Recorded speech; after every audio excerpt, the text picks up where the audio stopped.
Here is President Obama's speech in full context, in which he just granted amnesty to over 5 million illegal aliens. Tonight I'd like to talk with you about immigration. For more than 200 years, our tradition of welcoming immigrants from around the world has given us a tremendous advantage over other nations. It's kept us youthful, dynamic, and entrepreneurial. It has shaped our character as a people with limitless possibilities. People not trapped by our past, but able to remake ourselves as we choose. But today, our immigration system is broken, and everybody knows it. Families who enter our country the right way and play by the rules watch others flout the rules. Business owners who offer their workers good wages and benefits see the competition exploit undocumented immigrants by paying them far less. All of us take offense to anyone who reaps the rewards of living in America without taking on the responsibilities of living in America. And undocumented immigrants who desperately want to embrace those responsibilities see little option but to remain in the shadows or risk their families being torn apart. It's been this way for decades. And for decades, we haven't done much about it. When I took office, I committed to fixing this broken immigration system. And I began by doing what I could to secure our borders. Today we have more agents and technology deployed to secure our southern border than at any time in our history. And over the past 6 years, illegal border crossings have been cut by more than half. Although this summer there was a brief spike in unaccompanied children being apprehended at our border, the number of such children is now actually lower than it's been in nearly 2 years. Overall, the number of people trying to cross our border illegally is at its lowest level since the 1970s. Those are the facts. Meanwhile, I worked with Congress on a comprehensive fix. And last year, 68 Democrats, Republicans, and Independents came together to pass a bipartisan bill in the Senate. It wasn't perfect. It was a compromise. But it reflected common sense. It would have doubled the number of Border Patrol agents, while giving undocumented immigrants a pathway to citizenship if they paid a fine, started paying their taxes, and went to the back of the line. And independent experts said that it would help grow our economy and shrink our deficits. Had the House of Representatives allowed that kind of bill, a simple yes or no vote, it would have passed with support from both parties. And today it would be the law. But for a year and a half now, Republican leaders in the House have refused to allow that simple vote. Now, I continue to believe that the best way to solve this problem is by working together to pass that kind of common sense law.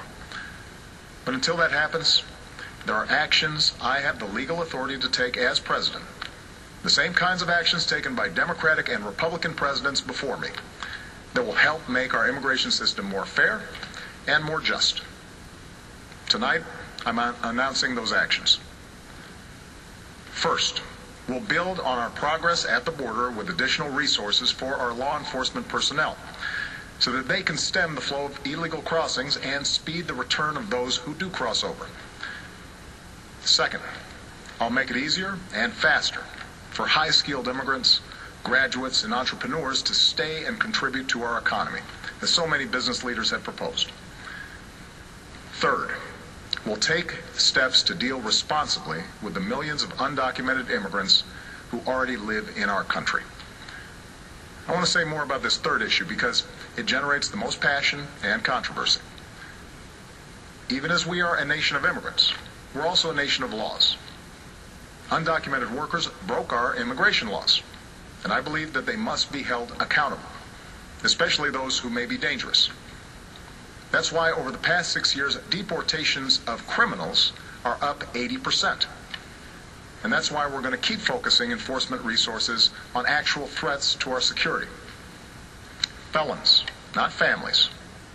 Criminals, not children. Gang members, not a mom who's working hard to provide for her kids.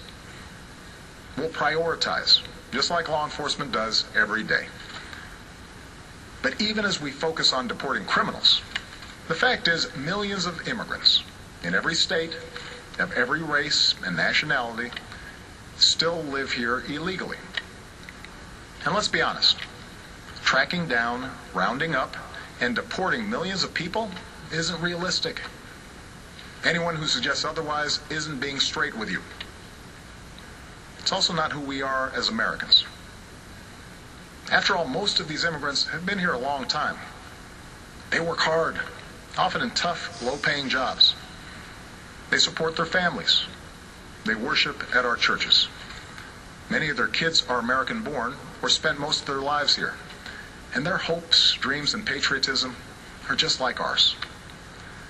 As my predecessor, President Bush, once put it, they are a part of American life. Now, here's the thing. We expect people who live in this country to play by the rules. We expect that those who cut the line will not be unfairly rewarded. So we're going to offer the following deal.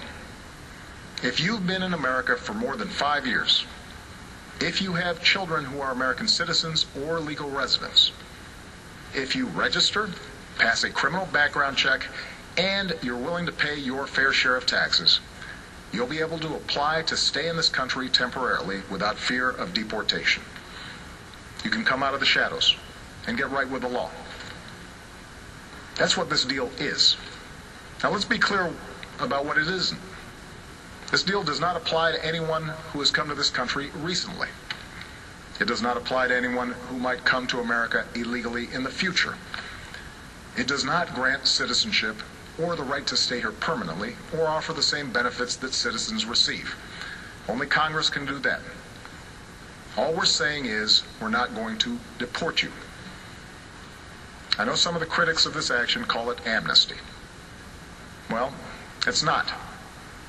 Amnesty is the immigration system we have today.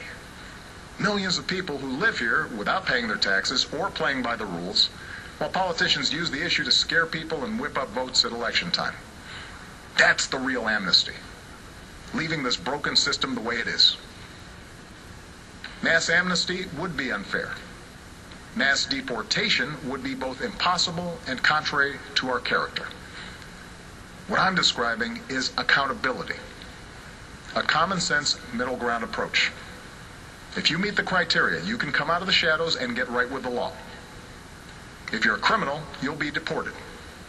If you plan to enter the U.S. illegally, your chances of getting caught and sent back just went up.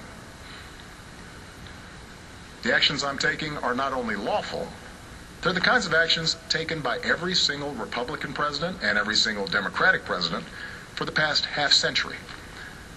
And to those members of Congress who question my authority to make our immigration system work better, or question the wisdom of me acting where Congress has failed, I have one answer. Pass a bill. I want to work with both parties to pass a more permanent legislative solution. And the day I sign that bill into law, the actions I take will no longer be necessary. Meanwhile, don't let a disagreement over a single issue be a deal breaker on every issue. That's not how our democracy works. And Congress certainly shouldn't shut down our government again just because we disagree on this. Americans are tired of gridlock. What our country needs from us right now is a common purpose, a higher purpose. Most Americans support the types of reforms I've talked about tonight, but I understand the disagreements held by many of you at home. Millions of us, myself included, go back generations in this country, with ancestors who put in the painstaking work to become citizens. So we don't like the notion that anyone might get a free pass to American citizenship. I know some worry immigration will change the very fabric of who we are, or take our jobs, or stick it to middle-class families at a time when they already feel like they've gotten the raw deal for over a decade. I hear those concerns. But that's not what these steps would do. Our history and the facts show that immigrants are a net plus for our economy and our society. And I believe it's important that all of us have this debate without impugning each other's character.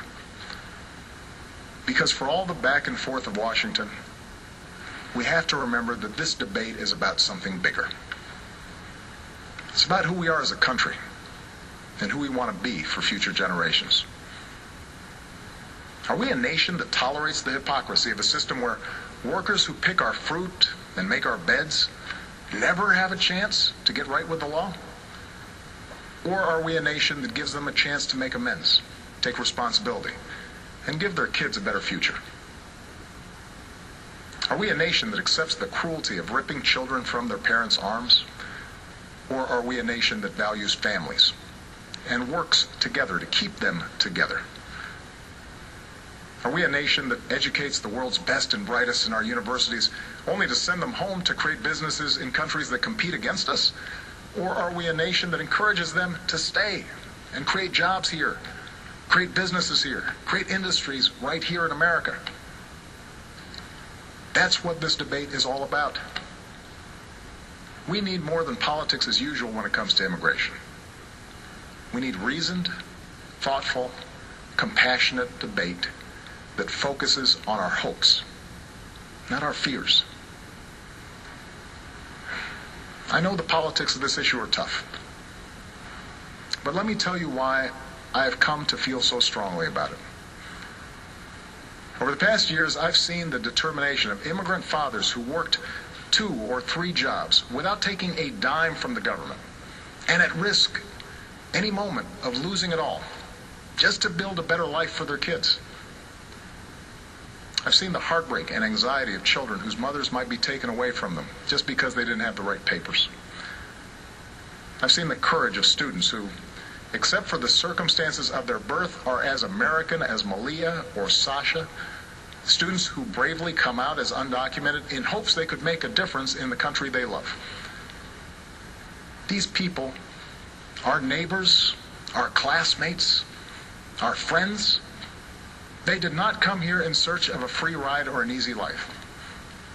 They came to work and study and serve in our military, and above all, contribute to America's success. Now, tomorrow I'll travel to Las Vegas and meet with some of these students, including a young woman named Astrid Silva. Astrid was brought to America when she was 4 years old. Her only possessions were a cross, her doll, and the frilly dress she had on. When she started school, she didn't speak any English. She caught up to other kids by reading newspapers and watching PBS. And she became a good student. Her father worked in landscaping. Her mom cleaned other people's homes. They wouldn't let Astrid apply to a technology magnet school, not because they didn't love her, but because they were afraid the paperwork would out her as an undocumented immigrant. So she applied behind their back and got in. Still, she mostly lived in the shadows. Until her grandmother, who visited every year from Mexico, passed away. And she couldn't travel to the funeral without risk of being found out and deported. It was around that time she decided to begin advocating for herself and others like her. And today, Astrid Silva is a college student working on her 3rd degree. Are we a nation that kicks out a striving, hopeful immigrant like Astrid? Or are we a nation that finds a way to welcome her in? Scripture tells us that we shall not oppress a stranger, for we know the heart of a stranger. We were strangers once too. My fellow Americans, we are and always will be a nation of immigrants. We were strangers once too. And whether our forebears were strangers who crossed the Atlantic, or the Pacific, or the Rio Grande, we are here only because this country welcomed them in and taught them that to be an American is about something more than what we look like, or what our last names are, or how we worship. What makes us Americans is our shared commitment to an ideal, that all of us are created equal, and all of us have the chance to make of our lives what we will. That's the country our parents and grandparents and generations before them built for us. That's the tradition we must uphold. That's the legacy we must leave for those who are yet to come. Thank you. God bless you. And God bless this country we love.